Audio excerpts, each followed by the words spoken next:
a union in the country is firing a warning shot. The national leadership of the non-academic staff of universities, NASS, and the Senior Staff Association of Nigerian Universities, SANU, have directed their members at state level to embark on a nationwide protest on Tuesday, July the 9th, to demand for the payment of withheld 4-month salaries by the federal government.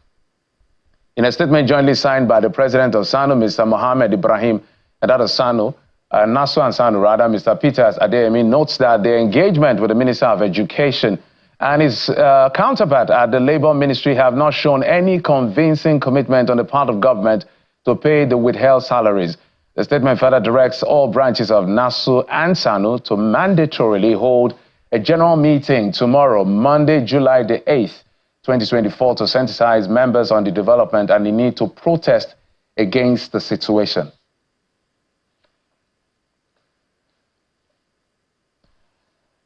And so that's the situation we have in our hands. So let's break it down for you what they are doing. They are holding a meeting tomorrow. I'm talking about NASS and SANU. On Tuesday, at all the state levels, 36 and the FCT, they will be holding protest. And then on Thursday, they'll be converging on the nation's capital, Abuja, for what they call the national protest, which is why we call it a warning shot. When you see unions move like this, it's to put pressure. And if they don't get what they want, the next port of call will be to call for a strike, which they've been warning because of those withheld salaries. Well, those are part of the conversation we'll be having today in part of our State of the Polity. We've been joined in the program by the Senate spokesperson and Senator representing Ekiti South Senatorial District, Senator Adaramodu Yemi. He joins us from Abuja studio. Senator, thank you so much for coming on the program. Oh, thank you very much. Good evening, and good evening to my fellow compatriots and patriots, Nigerians.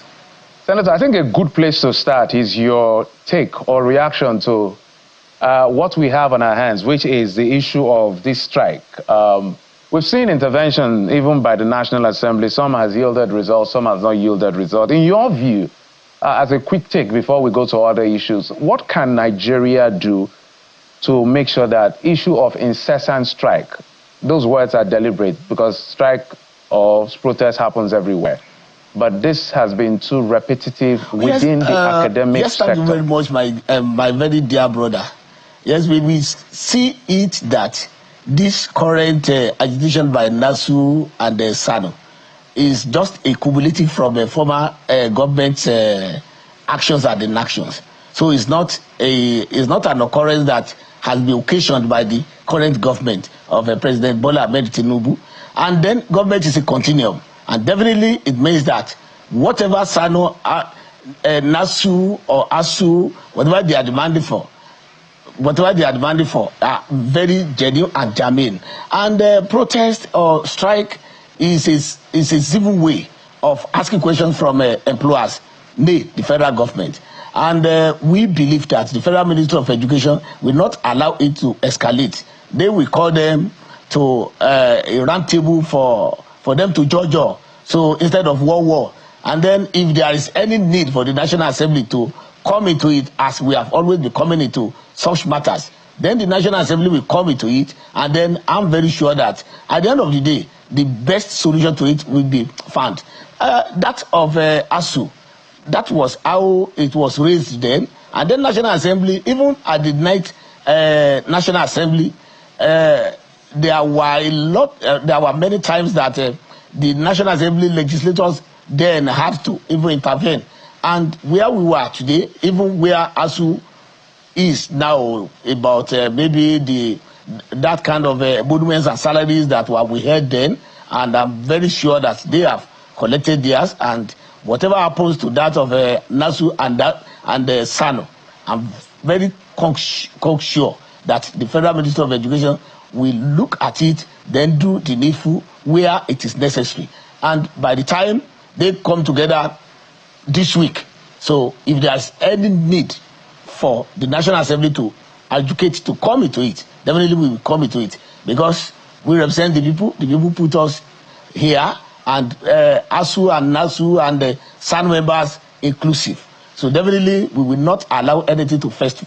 Because this time around, all hands must be on deck. We must make sure that any facet, any sector of our developmental district must be guarded seriously, jealously, especially education, where our youth are seriously concerned. So we must not allow it to degenerate into a situation whereby it's going to be another spate of very long strike, whereby students will be driven back home to their parents again. No, we are not going to allow it. It's not going to happen. And I'm very sure that NASS and SANO will be very reflective of this one.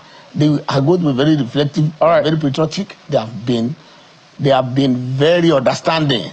They have been very understanding, quite understanding for that matter. And this time around, there is not going to be very different from what we have been having before when we intervened, and when, even before our intervention, that a truce it was found. And then there is peace in the all right, if I may button on this, from my last count, since 1999 till date, ASU, for instance, has had over maybe 16 strikes. If you count the number of days, it's over 4, maybe 4.5 years cumulatively. So that's how much they've lost in terms of academic calendar due to industrial action.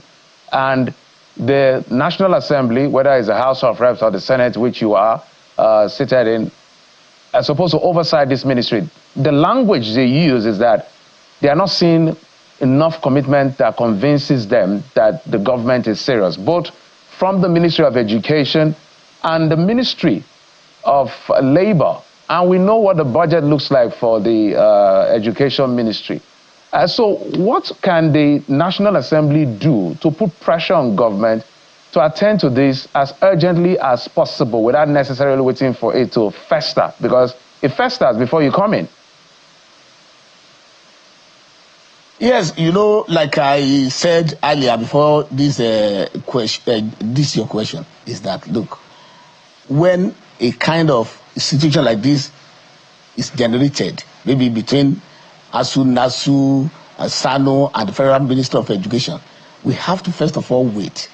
That is the National Assembly, and see to it that, okay, once there are problems between two sides, which we oversight, then we have to allow them, first of all, to talk, to sit together, to judge, to ask questions from themselves before we now just comment. Because, like in Africa, they will say the person who is going to maintain the truth is not the one who is going to start, either the fight or the settlement of the fight. So definitely, the National Assembly, which we act as the ombudsman, which is going to act as the father of the two of them, that is the Federal Minister of Education and that of the Labor.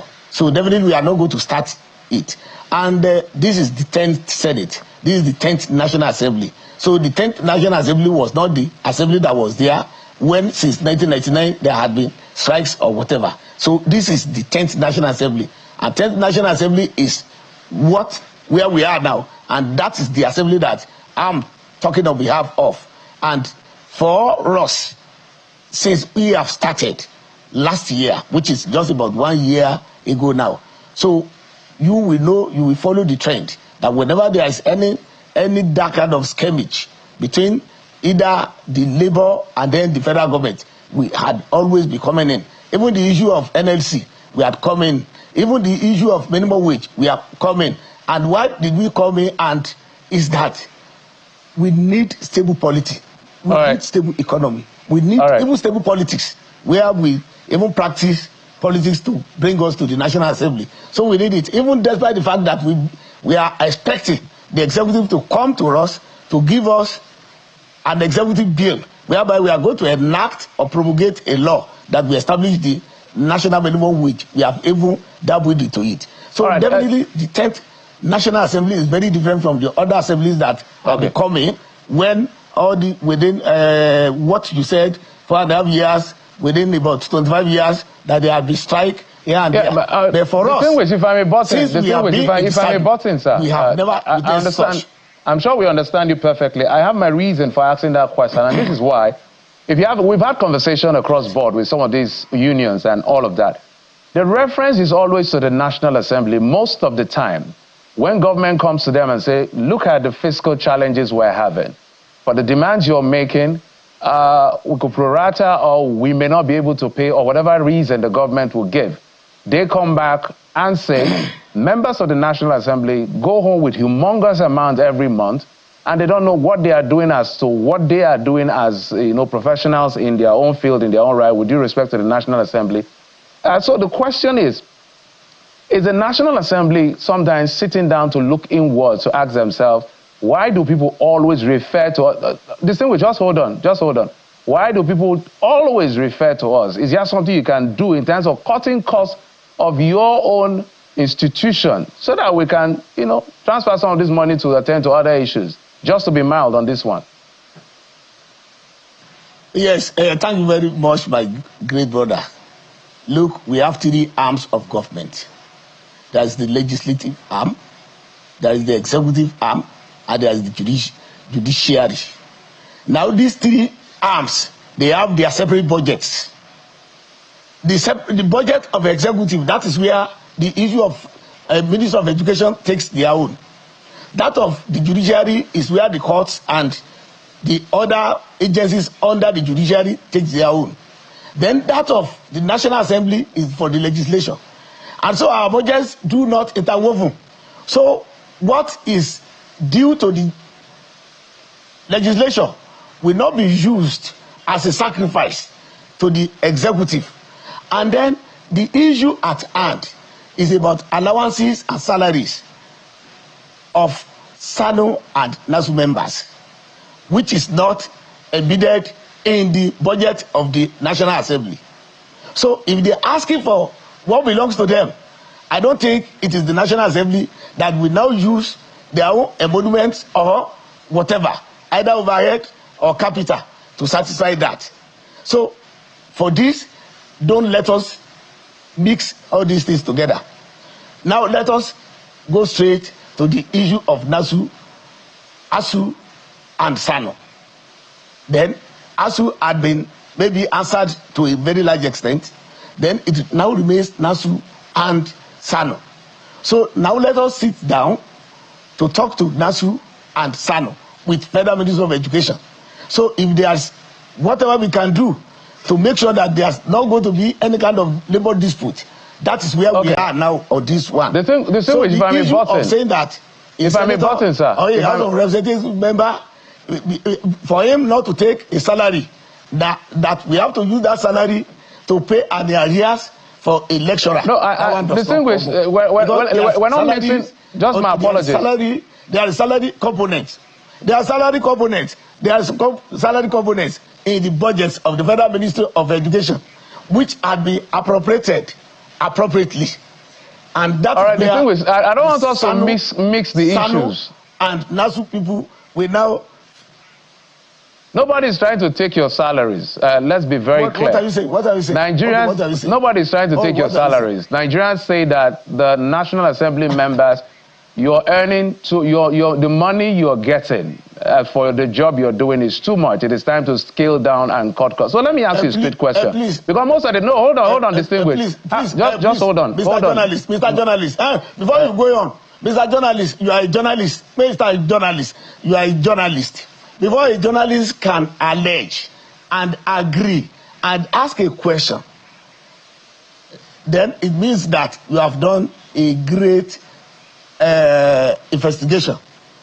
What is that money that the National Assembly members are earning, that it is impeding the progress of a development in Nigeria? I have not seen. So let me ask the question. Because let me just ask the question. Like I said. Can I ask the question? Like I said, please. Like I said, the 2023 budget and 2024 budget, the budget of the National Assembly is not up to 1% of the whole budget. It's not up to. And the National Assembly is an arm of government. That is the legislative arm of government. It is not up to 1% of the budget. And so within this budget, that is where salaries of legislators are. That is where salaries of all the auxiliary staff in the National Assembly are. That is where either the bureaucrats, the technocrats, the support staff of the National Assembly, which are more than 20,000 of 50, even up to 50,000. That is where that one is. And it is less than 1% of the annual budget of the Federation. Okay, so Senator, if I'm button so that we can jump to other issues. Just that do the appropriation. Are you now saying that the National Assembly that is doing the appropriation is not entitled to an all right, if you allow me for a minute, distinguish, just hang on so that we can have a conversation. All right, I've been allowing you to talk, so you let me talk as well. So let me ask you straight questions. How much does an average senator go home with in a month? It's a direct question, so direct answer. Yes, it's a direct question, and I will give you a direct answer. The direct answer that I will give you is that if I tell you it's the 10 naira, you will not believe it. You are a journalist. There is Freedom of Information Act. Go and use it and find out and show the evidence openly to Nigerians so that no senator will come here or House of Representatives person will come here and deny it. That is the best way to get it. It's not as if we don't have the number. You are the one that is earning the. No, it's not a. Look, it's not a combat. It's just a question. If you tell me a figure, and I now dispute it, how are you going to? All right, just give Nigerians a figure. I'm not going to say the figure I have, but give Nigerians a figure. We who assert must prove.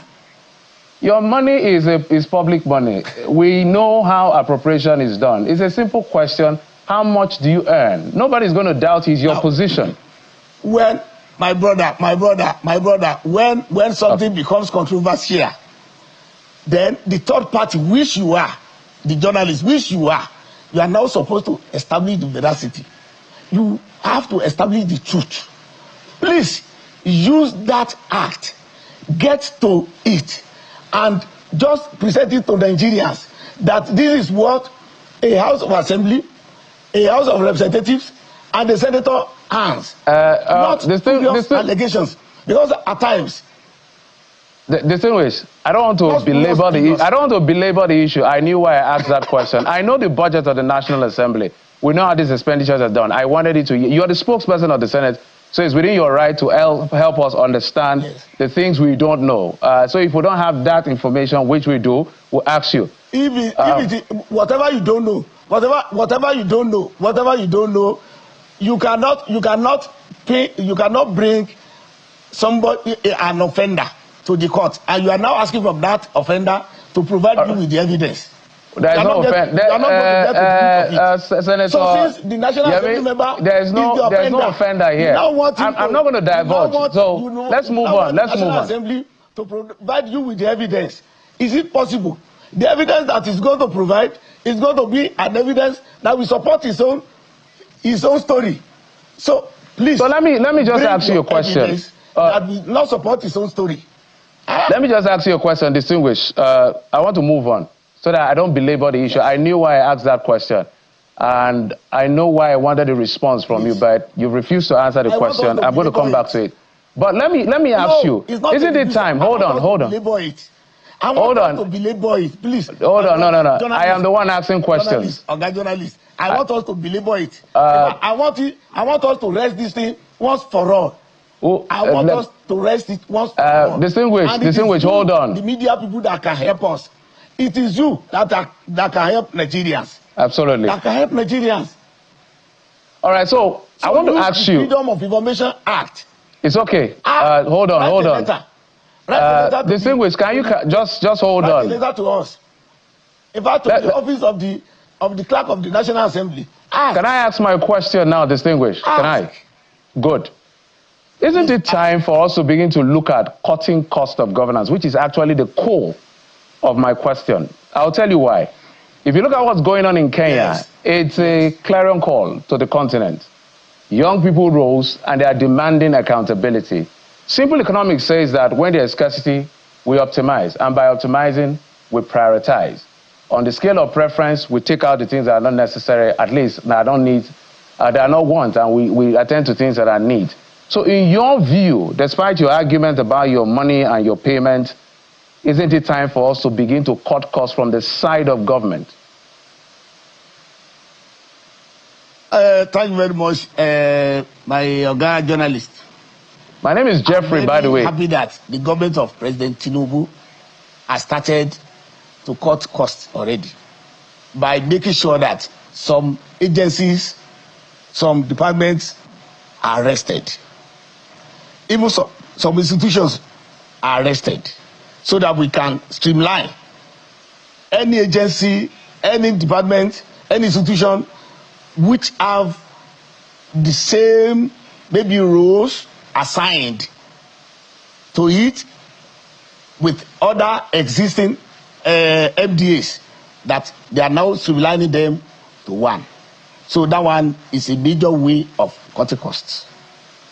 Another major way of cutting costs, which I know that the government is doing, is that one, like the Federal Minister for Works, just a few days ago, he told all Nigerians that yes, there are so many roads that have been contracted before, which money had already been paid for, but the contractors refused to move on.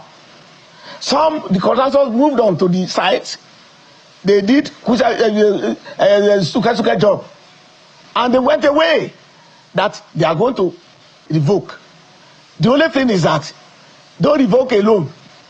Whoever has taken more than the money that he has utilized to do what he is supposed to do, prosecute that person. So these are ways of cutting costs. These are ways that the government can conserve funds. And then, now let me tell you something. Some people, even in Nigeria here and all over, they were talking about, oh, the National Assembly, why do we have bicameral?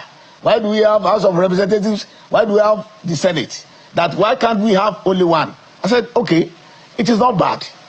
But even those climes that we want to emulate, let's look at it. In UK, they have 650 members in the Commons. In France, they have about 577. The population in UK is just about 1/3, even less than 1/3 of the population of Nigeria, and they have 650. But in Nigeria, both the House of Representatives and that of Senate, we have 469. Are we going to say that we are too many to make laws for Nigeria? In another way, some people are saying, oh, why can't the National Assembly be part-time? Yes, it is not bad. Why can't the executive be part-time? Do we need ministries that will be full-time? They can rule on phone. During COVID, we were in our houses and we were doing so many things. Then in the judiciary, then we can go to court only when it is necessary, when there are cases. So everybody will be part-time in Nigeria. Look, let us come to terms with what can make Nigeria great, what can progress Nigeria. It is not the National Assembly, it is not even the government per se alone. Now, we are talking about fuel matter. Even despite the fact that we are buying fuel at a very high prices, in the fuel stations, are petrol attendants not tampering with meters? Are they not? Are those people sent by government? Even ordinary code of conduct. Senator Adamodu, if I'm a button, see red light. If I'm a button, if I'm a button, distinguished, because of time, I want to take us. There are so many questions I want to ask, but I'm totally almost out of time. It said the issue is about people in public service. I don't want us to be distracted. Yes. You can talk about the morality issue of Nigerians and all of that. That's another kettle of fish. We're talking about the people in government like you, whether you're in the legislature, whether you're in the judiciary, or you're in the executive. It's about accountability and managing the cost of governance. So let me ask you another question. Do you think that by the way the National Assembly has managed the affairs of the country in checking the executive, what do you think is the approval rating of the National Assembly in the eyes of the public? Well, let me tell you something. The National Assembly cannot rate itself. That is one. Then two, the public must understand the roles of the National Assembly. 3 ways. 1, lawmaking. 2, advocating for your constituents. 3, oversight functions. And now, when we talk of lawmaking, you cannot say that Nigerian National Assembly has failed. 2, when we talk about advocating for our constituents, we cannot say the National Assembly members have failed, because today, it is only the National Assembly members that even the constituents can even get across to. They are the ones that they can phone. They are the ones that we pay for this, we pay for that. They are the ones that we go home and the constituents will come around and ask questions. They are the ones that make the people of the public to feel that, yes, some people are in government and they are our leaders, which we have voted for. That's about that one. Then the oversight. When we talk of oversight, mind you, ours is to appropriate. That is budgetary. And when you do budget, you as a media person and any good spirited public man can hold that budget. It's a public document. Look at it. Look for your constituency. Look for your state. Look for your senatorial district. Mark it. This project. Then ask questions later. Maybe before the end of the year, before the end of the budget year. Ask that question. All right, Senator Daramodu, if I'm a button, I just hold on, Senator. I've been asking you. Just hold on. Just hold on, sir. I asked direct question to get direct answer. My question was simple. What's the rating? What's your perception? It's a perception thing I'm asking. I'm not asking you for numbers. I'm just asking for perception. Well, and do you think Nigerians are happy, not so happy? That's my last question because I'm totally out of time. Just give me that answer. For me, let me answer that. I use myself as a standard, and I use myself as a point of contact. In my constituency and in my senatorial district, my constituents are happy with me, and I know that that is what will be happening in other constituencies. All right, Senator. We must wrap up the conversation. As a standard for the rest. We must wrap up. And because I'm from Ekiti South, I'm from Ekiti South Senatorial District. Oh boy. I'm not from Akwa. Senator, we're totally out of time. Not South. Senator Daramodu Yemi, can you hear me, sir? Okay. I'm fine. I'm happy you can finally hear me. So my question was National Assembly. It has nothing to do with Ekiti South. It's your verdict for yourself. But you're the spokesperson of the National Assembly. We are talking about hold on, sir. Just hold on. We are talking about perception. You're the spokesperson of the You're the spokesperson of the Senate, so I expect you to speak on behalf of the Senate, not on behalf of yourself. But I must thank you, Senator Daramodu Yemi, the Senate spokesperson. Generally. Thank you, sir, for coming on the program. I must appreciate you. Thank you. Generally, I believe that Nigerians understand and realize our contributions to national development. Thank you. But we on our own are not the ones who award the marks. All right. Thank you for your thought. Thank you so much. Thank you for coming on the program, by the way. I appreciate it.